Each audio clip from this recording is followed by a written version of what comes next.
2026년 7월 1일 수요 예배 구역 공과를 미리 준비합니다. 성경 말씀은 예레미야 35장 1절부터 19절까지입니다. 여러분께서 먼저 말씀을 정독을 한 다음에 본 영상을 보시기를 부탁합니다.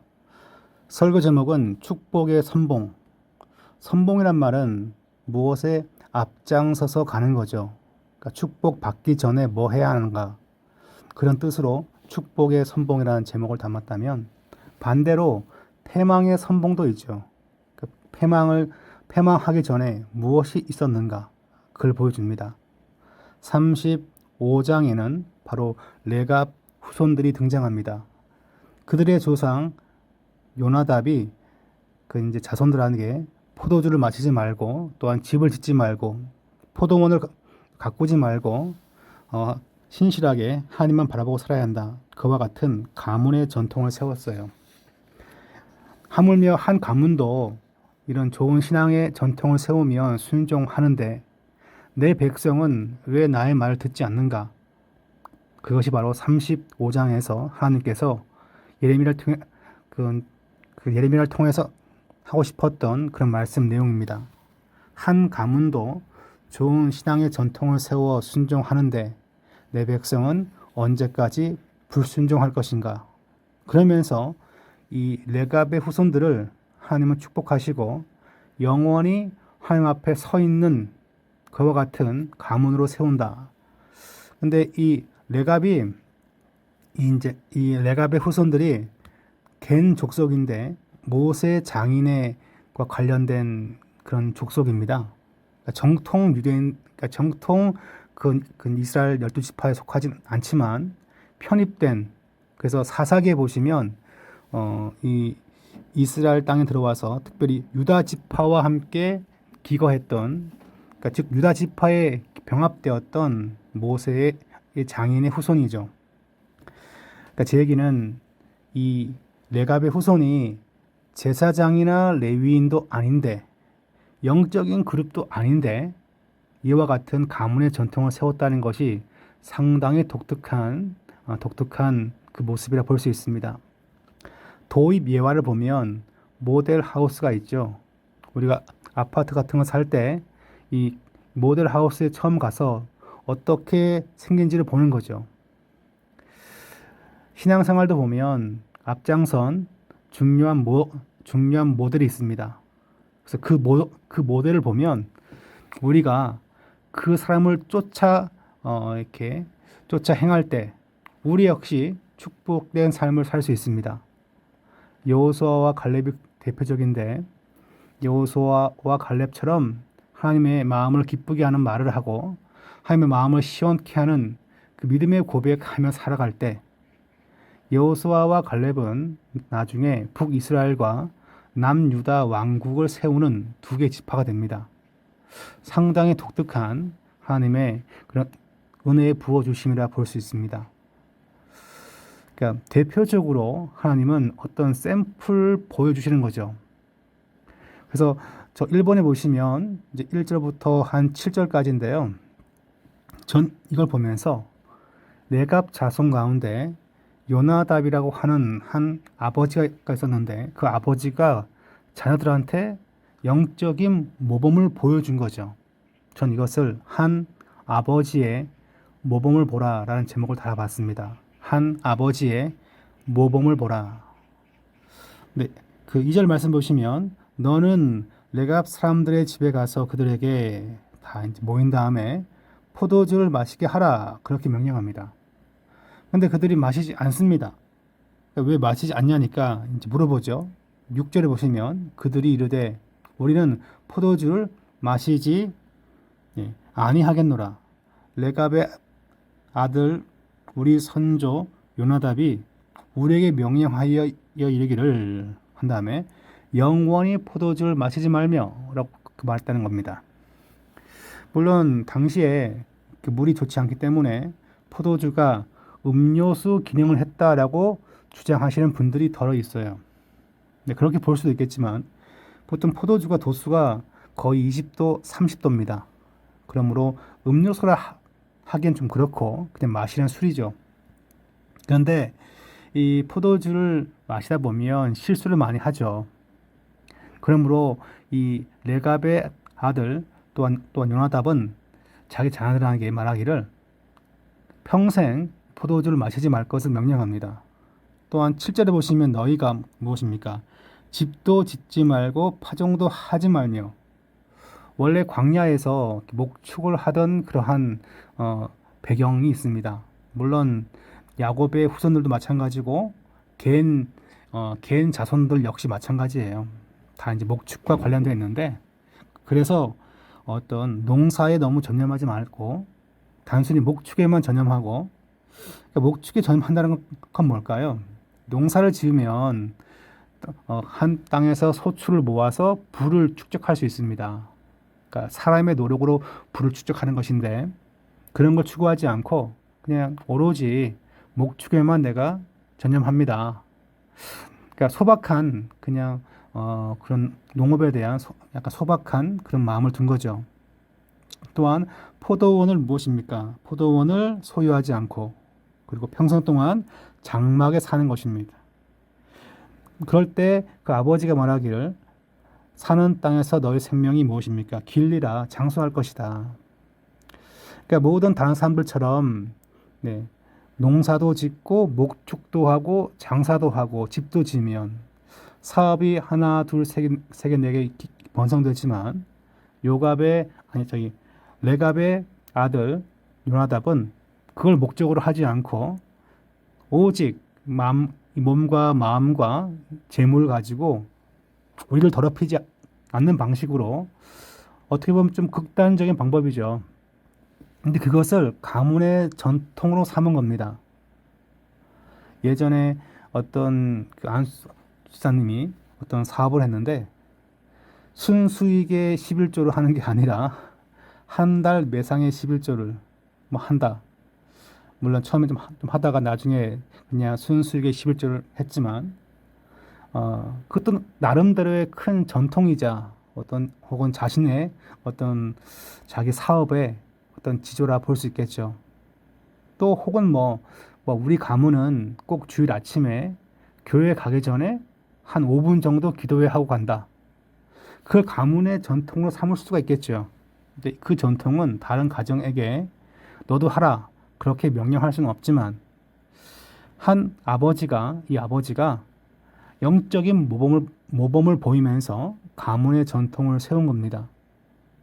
상당히 중요하고 물론 모든 가정이 즉 이와 같은 어떤 기준 따라 살지 못하지만 하나님 앞에 바르게 살기 위해서 돈 버는 거와 먹고 마시는 거와 그런 거에 있어서 제어 장치를 스스로 만든 거죠. 상당히 귀한 이 요나답의 어떤 영적인 모범이라 볼 수 있습니다. 신명기 6장 6절 7절 보시면 이 구절을 왜 지금 여기 집어넣냐면 한 가정의 영적 전통을 세울 때 누가 먼저 해야 할까요? 오늘 이 말씀을 너는 마음에 새기고로 나와 있어요. 6절에. 먼저 자기 자신이 내 마음에 새기는 거죠. 그 다음에 자녀에게 부지런히 가르치며, 우리 자녀가 하나님의 백성으로 잘 성장하고 쓰임받기를 소원하죠. 그런데 6절 말씀을 내 자신한테 비춰봤을 때 말씀을 지금도 잘 배우고 있습니까? 잘 마음에 새기고 있습니까? 6절이 안 됐는데 7절만 혹시 되기를 원하십니까? 영적인 것도 순서가 있습니다.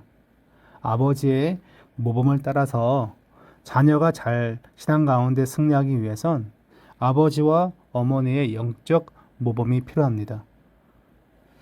자, 이제 질문을 보시면 내가 세운 우리 집안의 신앙 전통은 무엇인가? 이걸 제가 이렇게 달고서도 제가 신앙 전통을 세워서 잘 응용하지 못하는데 그렇습니다. 어떤 집은 매일같이 가정 예배 드리시는 분이 있고, 또 어떤 집은 1년에 한 번 정도 수련회나 부흥회 가는 걸로 집안 전통을 세우신 분도 있습니다. 신앙 전통을 세우는 게 남들한테는 왜 그거 합니까? 라고 생각하지만 중요하죠. 가령 뭐 저 집 같은 경우 두 아이를 키우니까 너희들은 항상 악기를 가지고 연주해야 돼. 그런 것도 어떻게 보면 어 그냥 저희 집은 그냥 작은 전통인데 또 다른 사람들한테는 특별한 전통처럼 보일 수 있어요. 그 전통은 다른 가정에게 똑같이 너도 하라고 이렇게 푸시할 수는 없습니다. 그냥 우리 가문의 전통인 거죠. 근데 이 가문의 전통은 세우는 순서가 있습니다. 누굽니까? 아버지, 어머니가 먼저 세우는 거죠. 그러므로 첫 번째 타이틀, 한 아버지의 모범을 보라. 즉, 요나답의 모범이 등장한 것을 우리가 주목할 필요가 있습니다. 두 번째는 뭡니까? 한 가문의 순종을 보라. 제가 보라 했는데, 어릴 때 교회에, 반주자 딸 이름이 보라인데, 네, 보라. 예. 근데 성을 잊어먹었어요. 무슨 보라인지 모르는데, 하여튼, 보라. 근데 첫 번째, 한 아버지의 모범을 봤다면, 아버지의 모범을 잘 따른 한 가문의 순종을 보는 거죠. 8절 보시면 우리가 선조 요나답이라고 나와 있어요. 그러니까 조상들, 아버지들, 아버지 뭐 그런 말일 텐데 명령한 모든 말을 무엇입니까?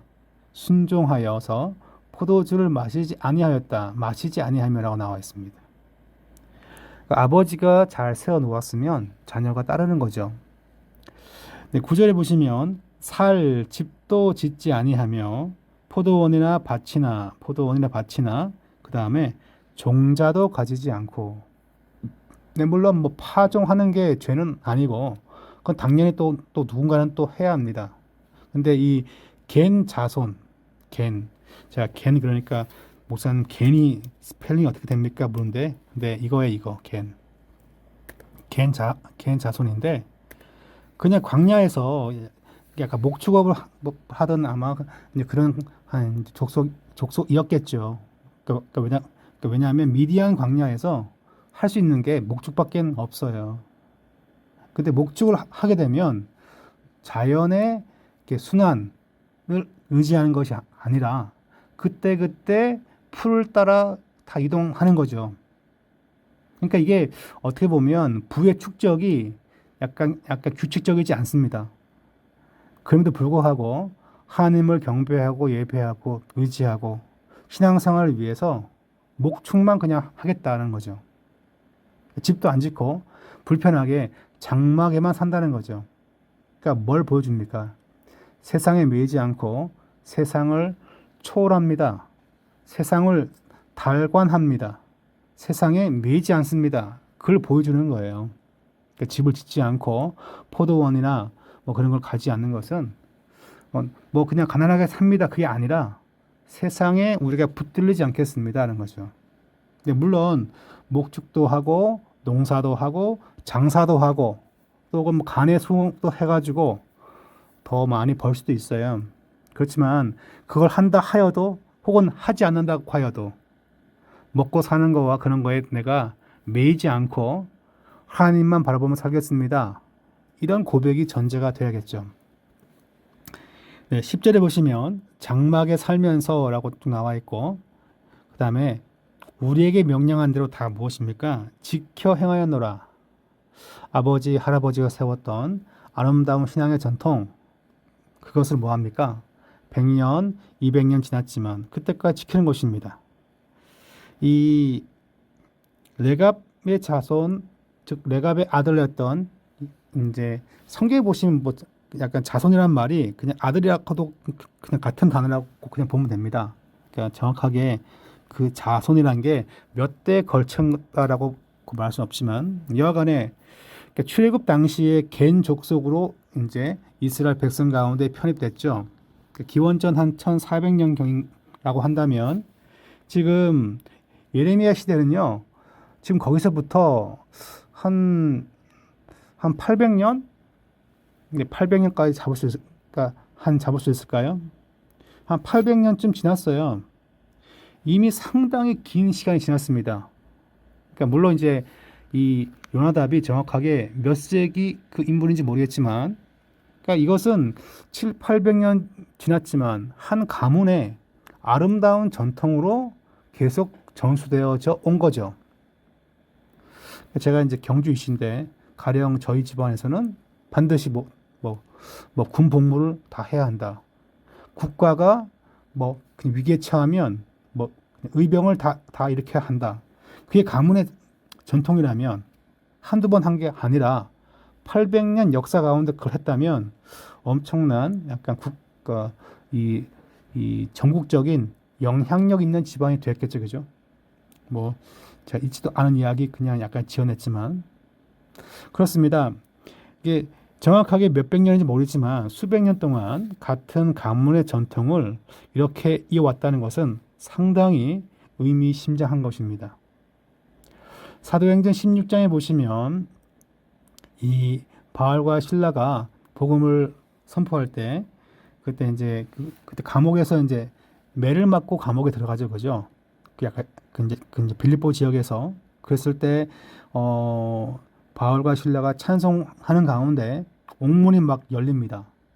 그리고 나서 이제 그 간수가 이제 이 바울과 실라가 도망가지 않고 딱 서는 걸 보면서 어떻게 해야 내가 구원받습니까? 라고 딱 물어봐요.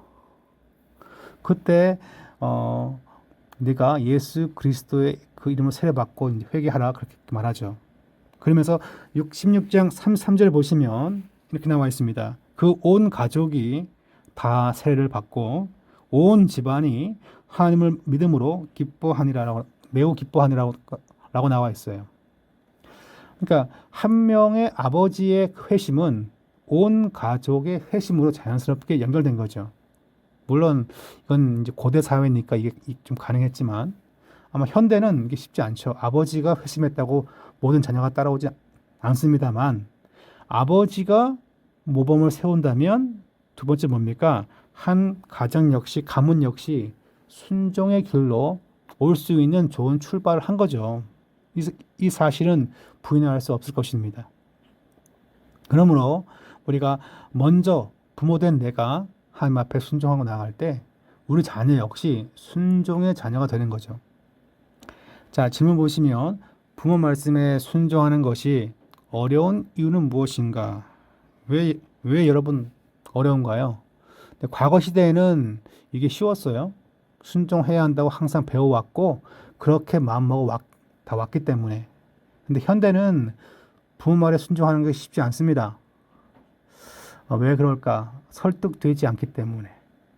그리고 마음이 열려있지 않기 때문에. 네, 출애굽기에 나와 있는 단어를 쓰면 마음이 완고하기에. 그리고 지난주에 저희가 공부했는데 네, 제가 지난주 설교했죠. 마음이 딱딱해서. 그렇기 때문에 자녀 역시 무엇입니까? 아버지를 따라 신앙을 생활을 해야 되는데 그러기 위해서는 은혜 받는 것도 필요하고 성령의 역사도 필요합니다. 그런 것이 없이는 아버지의 모범 따르기 쉽지 않죠. 일단은 아버지는 신앙의 가문을 세워야 되고 그러니까 신앙의 모범을 세워야 되고 아버지, 어머니 둘 다 해당되겠죠. 그 다음에 자녀가 가문의 순종을 따라오는 것이 중요합니다. 자녀가 효자, 효녀라면 신앙생활을 시키고 전도하기 쉬워요. 근데 자녀가 효자, 효녀가 아닐 경우가 많아요. 또한 세월 지나야지 효자, 효녀가 되는 거예요. 그러니까 아직까지는 잘 모르니까 안 따라오는 거죠. 하여튼 여하간에 먼저 아버지가, 어머니가 모범을 보이고 가문의 전통을 세우면 이에 따라오는 것입니다. 그게 바로 이 가문의 순종을 보여줍니다. 이 순종 때문에 뭡니까? 하나님은 이스라엘 백성에게 야 봐라 아빠 말도 이렇게 잘 듣는 가문인데 니들은 왜 내 말을 안 듣느냐 해가지고 하나님은 이 가문을 영적 샘플, 축복의 샘플로 만드는 거예요. 네, 그 다음 보시면 세 번째 15절 보시면 이렇게 나와 있습니다. 내가 내 종 그런 다음에 조금 지나가지고 돌이켜 뭡니까? 행위를 고치고 다른 신을 따라 그를 섬기지 말라. 그리하면 하나님께서 그 백성 가운데 함께 한다는 것인데요. 19절에 보시면 레갑의 아들 요나답에게 내 앞에 설. 자, 무엇입니까? 사람이 영원히 끊어지지 아니하리라. 내 앞에 설 사람, 하나님의 도구로 쓰임 받을 사람.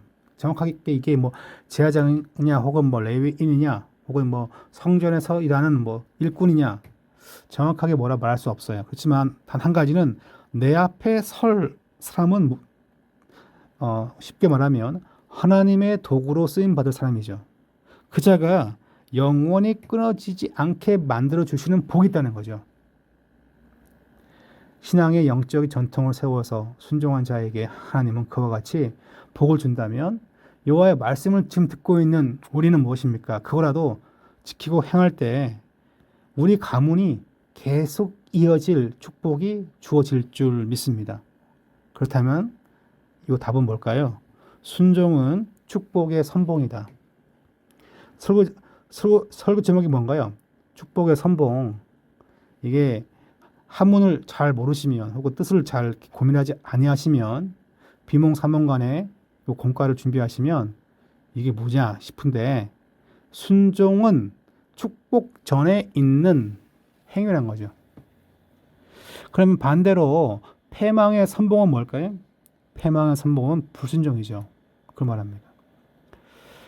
자, 우리 사사기 1장에 보시면 즐겨 뭡니까? 즐겨 순종하면 땅에 아름다운 소산을 먹고요. 배반하면 칼에 삼켜지리라. 축복만 얘기하고 뒤에 걸 얘기하지 않고 설교를 끝내면 그냥 마음은 편한데 그러면 성도가 죽죠. 나 축복 필요 없고 마음대로 살래요 라고 생각하는 사람들이 의외로 많습니다. 여호와의 백성은 하나님의 말씀을 듣고 따를 때 그때의 소산과 또한 무엇입니까? 은혜를 받고 사는 것이고 거절하고 배반하면 심판받는 것이 성도의 삶입니다. 자, 이게 설교 제목이 축복의 선봉인데 그 선봉이라는 단어가 있는 성경 말씀이 또 있어요. 그게 뭐냐면 잠언 16장 18절인데 교만은 패망의 선봉이에요. 그러니까 패망의 선봉이 이제 뭐 지금 여기 사사기 1장 이제 20절은 배반하면 거절하면인데 여기 잠언은 그걸 가르쳐 가지고 교만하면 하나님 없이 혼자 사는 거 영적 무관심이죠. 우리는 그냥 영적 무관심을 큰 죄라 여기지 않습니다.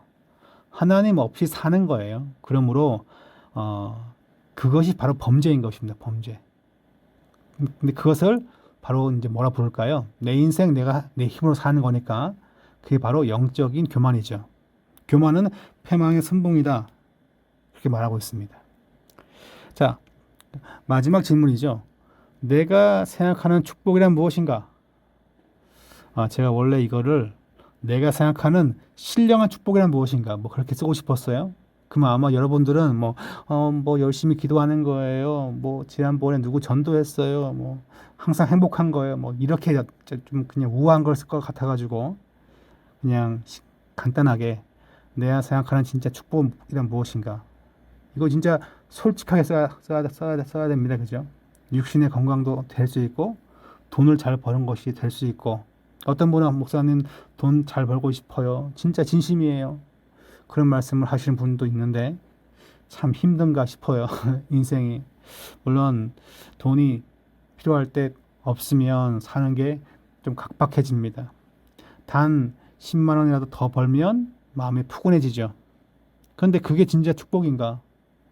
내가 그렇게 축복이 아니라고 말해도 그걸 쫓아 사는 걸 보면 내가 잠재의식 가운데 뭘 축복이라 여기는지를 우리가 잘 눈치를 챌 수 있습니다. 나는 무얼 할 때 행복한가? 난 무얼 주면 그냥 얼굴이 그냥 미소가 지어지는가? 그게 이제 요 질문과 관련된 여러분께서 구역원들과 이렇게 간단하게 이렇게 딱 질문하고 답하는 게 아니라 말을 좀 바꾸어서 설명할 필요가 있죠. 내가 생각하는 축복이란 무엇입니까? 자, 한번 나눠봅시다. 그럼 아무도 안 나누는데 여러분은 자녀가 뭘 줄 때 행복합니까? 약간 나이 드신 어르신들은 자녀가 뭐 할 때 행복합니까? 뭐 그렇게 물어보면 그거를 내가 추구하는 거죠. 그렇게 좀 질문을 색다르게 바꾸어서 이렇게 전할 필요가 있습니다. 공과 준비를 할 시간이 좀 필요하죠. 그러니까 가만히 앉아가지고 기도하면서 하나님, 이 질문을 좀 더 색다르게 하기 원합니다. 그러면서 묵상하면서 아주 그걸 질문해야죠. 구역원이 영적인 문제가 있을 수가 있어요. 구역원이 자녀에 대한 집착이 강한데 결국 한다는 소리가 뭐 하나님 예배 잘하고 뭐 그런 거 뭐 그걸 축복이라고 얘기할 수 있죠. 그럴 경우에는 이제 자녀에 대해서 이제 자녀가 어떻게 되면 기분 좋습니까? 자녀가 어떻게 되면 기분이 나쁩니까? 뭐 그런 것도 이렇게 질문을 해봐야지 진짜 그게 축복인지 아닌지도 알 수 있는 거죠.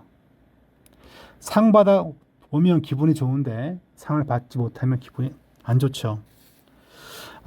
하여튼 내가 생각하는 축복이란 내가 뭐 때문에 기뻐하고 뭐 때문에 마음 상했는가 뭐 그런 것도 이렇게 애둘러서 좀 고민해 보면 축복에 대한 정의를 새롭게 알 수가 있을 것입니다. 그런 다음에 다시 한번 이 주제로 돌아와야죠. 우리 항상 공과하면서 공과의 제목이 항상 몇 번 반복하는 게 중요합니다. 자, 축복의 선복은 뭡니까? 순종입니다. 패망의 선복은 무엇입니까? 배반하는 것이고 쫓지 않는 것이고 불순종하는 거죠.